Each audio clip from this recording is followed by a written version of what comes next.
今次咧同 Edis 咧服裝嘅合作，再一次咧將我哋咧港彩同咧服裝有一個咧新嘅嘗試。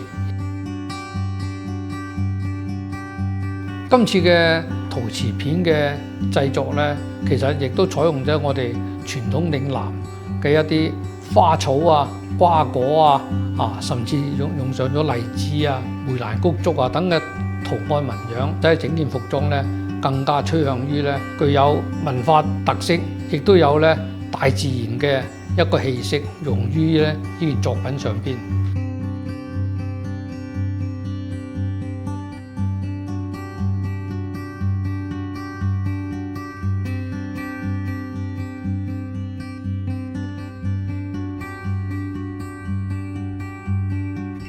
咁其實港彩咧，佢個藝術特點就係一個咧圖案紋樣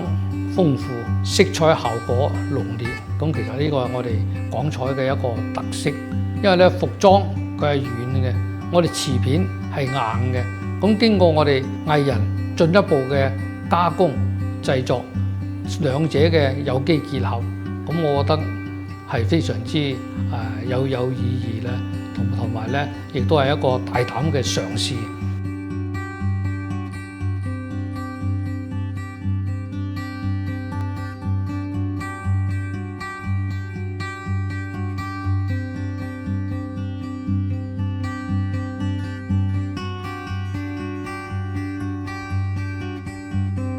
咁其實咧，我即係從事咧港彩